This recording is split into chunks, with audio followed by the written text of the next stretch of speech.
Hello everybody, welcome to pinnacle online coaching classes. इस video में हम करने वाले हैं SSC CGL tier 1 paper code 891 और इस पेपर कोड 891 में मैं आपके साथ इंग्लिश का सेक्शन डिस्कस करूंगी और डिटेल एक्सप्लेनेशंस दूंगी हर क्वेश्चन के लिए। इंग्लिश के सेक्शन में क्वेश्चन नंबर 76 से लेकर क्वेश्चन नंबर 100 आपके साथ किया जाएगा, क्योंकि जो नया पैटर्न है उसमें 25 क्वेश्चंस आएंगे इंग्लिश से। और ये जो सभी वीडियोस हैं ये आपके लिए पिनाकल कोचिंग सेंटर की ओर से बनाए जा रहे हैं। The same video has been made in English medium also for those students who wish to watch exclusively in English. There is another video for you. You can watch that one. ये video Hindi भाषा वाले students के लिए है। शुरुआत करते हैं paper code 891 की। पेपर कोड 891 में क्वेश्चन नंबर 76 से 80. Some of the sentences have errors and some are correct. Find out which part of the sentence has an error. सबसे पहले हम करने वाले हैं spot the error in the sentence. और इस spot the error in the sentence में क्या है? spot the error in the sentence में एक sentence है जिसको हमने different parts में divide किया है। 3 parts में एक part हमारा B है जो कि no error है। आपको बताना है कि error कहाँ है। Rigorous dieting and exercising 3 times a day was the main reason for him to reduce weight in a very short period. Rigorous dieting and exercising 3 times a day was the main reason for him to reduce weight in a very short period. A day was the main reason for him to reduce weight in a very short period. या rigorous dieting and exercising 3 times. बहुत से students को लगेगा कि जो subject है हमारे दो हैं, रिगरस डाइटिंग एंड एक्सरसाइजिंग, और वो यहाँ पर फिर वॉज के स्थान पर वर का प्रयोग करने की कोशिश करेंगे, पर वो गलत हो जाएगा। सब्जेक्ट हमारा एक ही है, rigorous dieting and exercising is necessary. तो यहाँ पर हमारा कोई एरर नहीं है इस सेंटेंस में। Question number 76 D no error answer है। अगला देखते हैं हम। Our thanks goes to the workers, laborers and all those who supported the union. Our thanks goes to the workers, laborers and all those who supported the union. Our thanks goes to part A, the workers, laborers and all those who supported the union. और finally यहाँ पर होगा हमारा no error। D जो option है आपका ये है no error। अब क्वेश्चन नंबर 77। क्वेश्चन नंबर 77, अब इसको अगर आप ध्यान से देखें, ये बहुत ही ट्रिकी क्वेश्चन है। इसमें जो वर्ड थैंक्स है, थैंक्स जो है इसको हमने यहाँ पर सिंगुलर लिया हुआ है। अगर सिंगुलर लिया हुआ है तो हमने थैंक्स के साथ गोज लगाया है, लेकिन एक्चुअली थैंक्स जो है ये प्लूरल होता है। थैंक्स, रिगार्ड्स, नाउन वाले चैप्टर में मैंने आपको ऐसे बहुत सारे शब्द दिए हैं जो आपको लगता है कि सिंगुलर हो सकते हैं, बट एक्चुअली वो प्लूरल है। तो इस थैंक्स के साथ मुझे गोज नहीं लगाना, थैंक्स के साथ मुझे गो लगाना है, क्योंकि प्लूरल के साथ प्लूरल वर्ब। तो our thanks go to the workers, labourers and all those who supported the union. Question number 77, अब ये गोज कहाँ है? गोज जो है वो ऑप्शन ए में है, तो ए जो ऑप्शन है हमारा वो इनकरेक्ट है। Question number 77। आगे चलते हैं क्वेश्चन नंबर 78 पर। Question number 78, none have submitted the filled form at the reception. Question number 78, none have submitted the filled form at the reception. अब इसमें फर्स्ट वाला है none have, no error, submitted the filled form at the reception. Question number 78, none जो है ये singular होता है। None जो है ये सिंगुलर होता है और इसके साथ सिंगुलर वर्ब का ही प्रयोग होगा। तो नन के साथ हैव के स्थान पर हैज का प्रयोग होगा। क्वेश्चन नंबर 78, मुझे हैव के स्थान पर हैज का प्रयोग करना है, इसलिए जो एरर है for question number 78, error part A में है। Question number 79, each of the student has decided to give in his best for the exam that starts in August. Each of the student has, फिर no error, for the exam that starts in August decided to give in his best. ये हमारा जो sentences है अलग अलग parts में divided है। Question number 79, देखिए each के तुरंत बाद या every के तुरंत बाद, इसके immediately बाद जो next word है, अगर वो एक noun है तो वो हमेशा सिंगुलर होगा। मैं कहूंगी each boy, each girl, every tree, every question, each member, each student, each question, इस तरह से। लेकिन अगर ईच के बाद ऑफ द का प्रयोग किया गया है या ईच के बाद ऑफ का प्रयोग किया गया है, अगर ईच के बाद ऑफ का प्रयोग किया गया है तो यहां पर आने वाला नाउन या प्रोनाउन प्लूरल होगा, वो प्लूरल होगा। तो ईच ऑफ द स्टूडेंट गलत है, ईच ऑफ द स्टूडेंट्स ये सही होगा। Each of the students has decided to give in his best for the exam that starts in August. Question number 79, A is the right answer. Question number 79, A is the right answer. Each of the students. आगे चलते हैं, question number 80. Scarcely had he reached the station than the guard showed the flag and the train started. Scarcely had he reached the station than the guard showed the flag and the train started. यहाँ पर हमने first part में no error लिया है। देखिए जब इस तरह से दे रहे हैं तो एरर पार्ट ए में भी हो सकता है, बी भी नो एरर हो सकता है, सी भी नो एरर हो सकता है, डी भी नो एरर हो सकता है। ठीक है, पहले क्या था, पहले पार्ट डी को ही फिक्स कर रहे थे कि वो नो एरर होगा, पर यहाँ पर कोई भी नो एरर हो सकता है। Question number 80, question number 80, station then the guard showed the flag and the train started. Scarcely had he reached the, scarcely और hardly के साथ, scarcely और hardly के साथ when का प्रयोग होता है। Scarcely had he reached the station when the guard showed the flag and the train started. अब क्वेश्चन नंबर 80, यहाँ पर हमें, यहां पर अगर आप ध्यान दें तो हमें दैन के स्थान पर व्हेन का प्रयोग करना है। Question number 80, answer is B. Spot the error के 5 क्वेश्चंस दिए गए थे आपको, और मैं कहूंगी कि ये वाले जो क्वेश्चंस थे ये slightly on the tougher side थे, slightly on the tougher side. आगे देखते हैं हम, question number 81 to 84. Sentences are given with blanks to be filled in with an appropriate word. 4 alternatives are suggested for each question. Choose the correct alternative out of the 4 and indicate it. अब हम करने वाले हैं fill in the blanks. Fill in the blanks करेंगे। अब हम देखते हैं पहले वाला क्या है। The dash hostlers decided to complain about the unacceptable living conditions. The dash hostellers, और हमारे ऑप्शंस क्या क्या हैं, डिस्क्रीट, फिर है प्रूडेंट, फिर है प्रिकेरियस और फिर है मैलकंटेंट। देखिए साफ साफ यहाँ पर कंप्लेन, अनएक्सेप्टेबल लिविंग कंडीशंस जैसे शब्द इस्तेमाल किएगा तो डेफिनेटली जो वर्ड यहाँ पर यूज होगा वो एक नेगेटिव शब्द यूज होगा, राइट। अब डिस्क्रीट का मतलब क्या होता है, डिस्क्रीट का मतलब होता है केयरफुल, सतर्क। प्रूडेंट का मतलब क्या होता है, प्रूडेंट का मतलब होता है सोच समझदारी के साथ किया गया, वेल जज्ड, ये इसका मतलब होता है। फिर है हमारा प्रिकेरियस, प्रिकेरियस का मतलब होता है रिस्की, ठीक है। और फिर है मैल कंटेंट, मैल कंटेंट होता है डिससैटिस्फाइड, असंतुष्ट, ठीक है। तो यहां पर the malcontent dissatisfied hostlers decided to complain about the unacceptable living conditions. Answer क्या है, क्वेश्चन नंबर 81 डी। अगला question, question 82, the officer dashed the car to speak to the driver. Okay, the officer dashed the car to speak to the driver.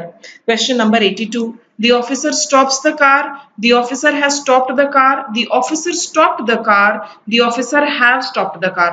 अब officer हमारा singular है, अगर officer singular है तो हम उसके साथ हैव तो बिल्कुल नहीं लगा सकते ये, क्योंकि हैव हमारा प्लूरल होता है, तो ये ऑप्शन तो सबसे पहले कट जाता है, ठीक है।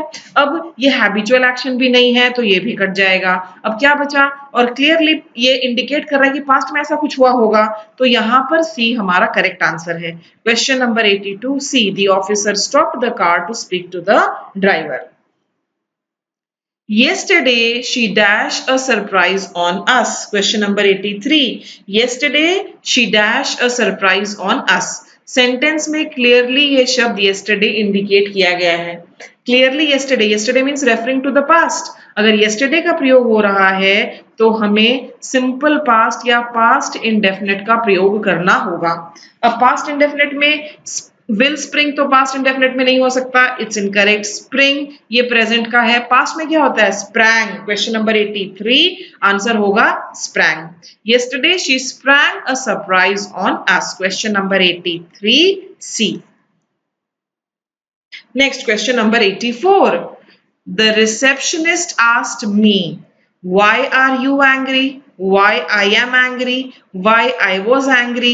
And why was I angry? Question number 84, अगर आप ध्यान दें तो ये जो सेंटेंस है हमारा, ये इनडायरेक्ट स्पीच में है। वो सभी स्टूडेंट्स जिनको लगता है कि मैं एक भी नंबर कहीं खोना नहीं चाहता और उनको लगता है कि एक्टिव, पैसिव और नरेशन तो टायर 2 में आएगी, ऐसा नहीं है। इनको आप टायर 1 के लिए भी पढ़ लें अगर आप सच में चाहते हैं कि मैं बहुत अच्छा स्कोर करूं, ये आपको एक्स्ट्रा एज देंगे। क्वेश्चन नंबर 84, अब यहाँ पर क्लियरली जो मेरा रिपोर्टिंग वर्ब है वो पास्ट टेंस में है। अगर रिपोर्टिंग वर्ब पास्ट टेंस में है तो डेफिनेटली अंदर प्रेजेंट नहीं हो सकता। यहाँ पर आर लगा हुआ है, यहाँ पर एम लगा हुआ है, ये दोनों हमारे एलिमिनेट हो जाते हैं। अब अगर आप ध्यान से देखें, ये इंटरोगेटिव सेंटेंस नहीं है। इंटरोगेटिव सेंटेंस नहीं है तो इसलिए इसका आंसर सी होगा, क्योंकि यहां पर इंटरोगेटिव पैटर्न फॉलो किया गया है। इंटरोगेटिव पैटर्न क्या होता है? इंटरोगेटिव पैटर्न ये होता है कि WH वर्ड के बाद आप हेल्पिंग वर्ब लगाते हैं सब्जेक्ट से पहले, लेकिन यहां पर ये वाला ऑप्शन सही होगा। क्वेश्चन नंबर 84 सी सही आंसर है, 84 सी। अगला question number 85 to 89। Question number 85 to 89, four alternatives are given for the idiom or phrase. Choose the alternative which best expresses the meaning of the idiom or phrase and then mark it. हमें क्या करना है? हमें एक idioms and phrases करने हैं 85 to 89 और right answer बताना है। सेट अ प्रेसिडेंट, ठीक है, to do someone a favor, to set an example, to be inflexible or to be careless। Question number 85। Question number 85, to set a precedent का मतलब होता है उदाहरण स्थापित करना, दूसरों के लिए उदाहरण बनना, ये होता है set a precedent। Question number 85 B is the right answer.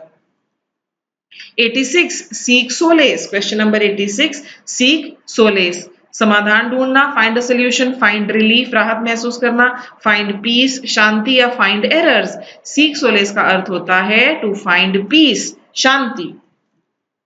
The pick of the letter, the pick of the letter, to pick with one's own hands, खुद अपने हाथों से चुनना।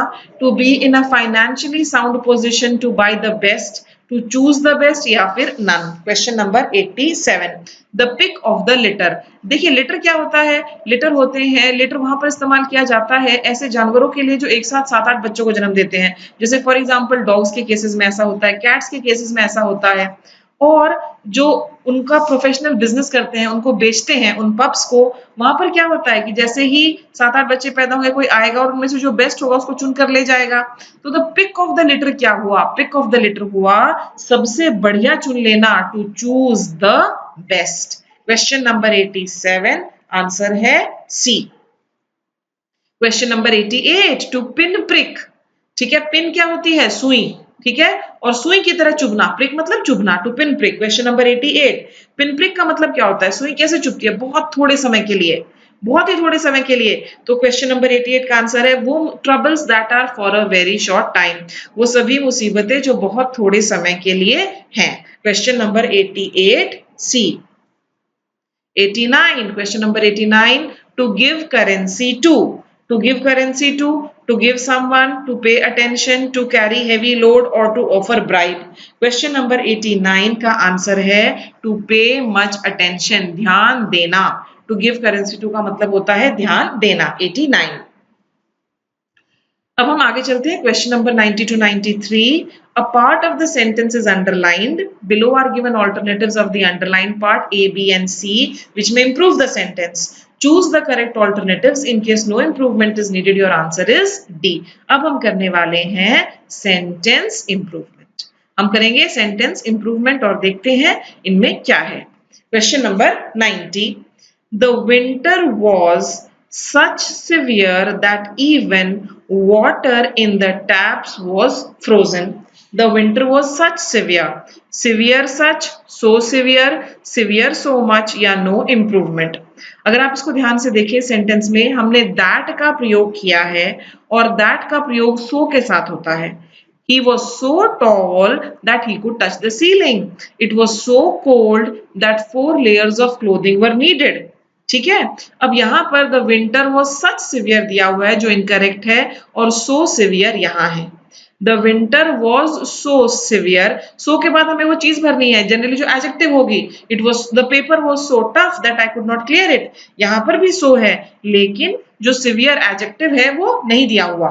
तो the winter was so severe that even water in the taps was frozen. Question number 90, answer is B. By temperament, the English are reserved, so they prefer to live in solitary houses. Reserve होता है वो लोग होते हैं जो ज्यादा बात वगैरह करना पसंद नहीं करते। Question number 91, by temperament the English are reserved, so they prefer to live in solitary houses. देखिए, जब भी हम किसी पर्टिकुलर ग्रुप के लोगों की बात करेंगे या किसी पर्टिकुलर कंट्री के नेशनल्स को रेफर करेंगे, जैसे भारत में रहने वाले क्या कहलाते हैं, भारत में रहने वाले इंडियंस, जापान में रहने वाले जापानीज, नेपाल में रहने वाले नेपालीज, फ्रांस में रहने वाले फ्रेंच, तो इंग्लैंड में रहने वाले इंग्लिश कहलाते हैं, उसके पहले द का प्रयोग होगा।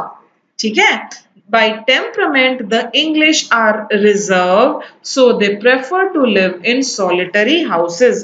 Question number 91 बिल्कुल सही है, no improvement।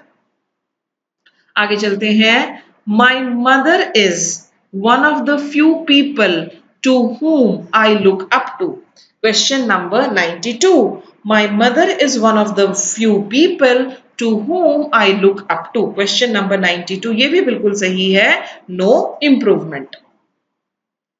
क्वेश्चन नंबर 93, ये शुरू करने से पहले मैं करेक्शन करती हूँ, यहाँ पर आपका हेल्ड भी हाईलाइटेड है, ये सारा पोर्शन, ये तीनों शब्द हाईलाइटेड है। He is held regard as the chief's right hand man. He is regard as, he is to regard as, he is regarded as, या no improvement। Question number 93। Question number 93, यहाँ पर ये जो sentence है, यहाँ पर he is regarded as, he is regarded as the chief's right hand man, ऐसे correct होगा। Question number 93। ठीक है, और जो सेंटेंस इंप्रूवमेंट थे वो मैं कहूंगी slightly on the tougher side थे। ये वाला जो पेपर है इसमें आपका जो स्पॉट एरर था वो भी slightly on the tougher side था, और जो सेंटेंस इंप्रूवमेंट थे they were also slightly on the tougher side. अब हम चलते हैं आपकी स्पेलिंग्स पर। स्पेलिंग्स में क्वेश्चन नंबर 94 और 95 दो क्वेश्चंस दिए गए हैं हमें स्पेलिंग से रिलेटेड, और देखते हैं यहाँ पे हमें क्या करना है। Group of 4 words are given, in each group 1 word is correctly spelled. तो आपको टोटल 4 शब्द दिए गए हैं जिनमें से केवल एक सही है और बाकी 3 आपके गलत हैं। Find the correctly spelled word. अब पहला है हमारा कैप्रेशियस, CAPRICIOUS, एब्सोल्युटली राइट। फिर ऑस्पिशियस, AUSPICIUS, ये गलत है। AUSPICIOUS, this is the right spelling. फिर है हमारा फेलेशियस, FALLACIOUS, और फिर है persistence, PERSISTENCE, this is the right spelling. Question number 94। 95 में है साइकोलॉजी, आर्कियोलॉजी, मिसडेमिनर और चेंजेबल, ये हमारे 4 शब्द हैं। अब क्वेश्चन नंबर 95, साइकोलॉजी। साइकोलॉजी की स्पेलिंग क्या है? PSYCHOLOGY, psychology. आर्कियोलॉजी, ARCHAEOLOGY, ये करेक्ट स्पेलिंग है।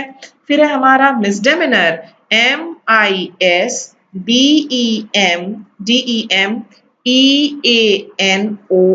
तो ये हमारी राइट है स्पेलिंग। और चेंजेबल में ई आएगा, CHANGE, पूरा चेंज लिखिए और फिर लिखिए ABLE। तो question number 95 answer will be C. 96 to 100, यहाँ पर आपको एक क्लोज टेस्ट दिया गया है। In the following passage some of the words have been left out, fill in the blanks with the help of the alternatives given. ठीक है, अब ये एक क्लोज टेस्ट दिया गया है आपको 5 ब्लैंक्स के साथ, और देखने में तो आसान लग रहा है, देखते हैं कैसा है ये। और मुझे देखने से लग रहा है कि जनरली आपका ये भी ग्रामर बेस्ड है। पढ़ते हैं सबसे पहले। Lecture is a method of teaching is as old as our civilisation. It is the dash commonly practised method and very widely used. In dash countries, dash traditional and almost the only technique dash was the formal lecture. The effective use of lecture requires skillful preparation. Dash is incomplete unless followed by questions and answers. Question number 96 to 100. Lecture as a method of teaching is as old as our civilisation. देखिए इसमें lecture के बारे में बात की गई है, ठीक है। It is the dash commonly practised method. अब इट इज द जनरली हम सुपरलेटिव डिग्री के पहले इस्तेमाल करते हैं, मोर सुपरलेटिव डिग्री नहीं है, मच सुपरलेटिव डिग्री नहीं है, इट इज द मोस्ट, तो आंसर हमारा यहाँ पर होगा मोस्ट। द मेनी कॉमनली तो नहीं हो सकता, it is the most commonly practice method and very widely used in dash countries. देखिए कंट्रीज है तो कंट्रीज के साथ ए तो लग नहीं सकता, तो ये पहले ही कट जाएगा। अब इन द कंट्रीज यहाँ पर होगा, एन भी नहीं हो सकता कंट्रीज से पहले क्योंकि एन भी सिंगुलर के साथ लगता है, और यहाँ पर होगा many. In many countries, okay, बहुत सारे देशों में, in many countries dash traditional and almost the only technique. Question number 98। अब यहाँ पर होगा in many countries the traditional and almost the only technique. The only technique के साथ एम्प्लॉयज या employed, the only technique employed होगा। The only technique employed was the formal lecture, ठीक है। In many countries the traditional, कौन सी technique, जो traditional थी इनकी, तो इसके पहले आर्टिकल द का प्रयोग हुआ। The effective use of lecture requires skilful preparation. Dash is incomplete unless followed by questions and answers। ये वाला है हमारा the effective use of lecture requires skillful preparation। यहाँ पर who नहीं हो सकता क्योंकि who चीजों के लिए इस्तेमाल हो सकता है, whom भी चीजों के लिए इस्तेमाल होता है। बचे which और it। इट जो है वो रिलेटिव प्रोनाउन है ही नहीं, यहाँ पर एक रिलेटिव प्रोनाउन का प्रयोग होना है, तो यहाँ पर विच हमारा आंसर है, विच हमारा आंसर है। और मैं कहूंगी कि ये जो क्लोज टेस्ट आपको मिला है ये सिंपल था, ये सिंपल था, कुछ भी इसमें ऐसा शब्द या इस तरह का नहीं था कि आप कंफ्यूज हो जाएं, ठीक है। तो इसी के साथ हमारा ये वाला जो वीडियो था which was on the English section and English section of paper code 891, हमने आपके साथ किया पेपर कोड 891 का इंग्लिश सेक्शन हिंदी मीडियम में, और ये खत्म होता है। मेरी शुभकामनाएं आपके साथ हैं, अच्छे से पढ़िए और अपना ध्यान रखिए। All the best.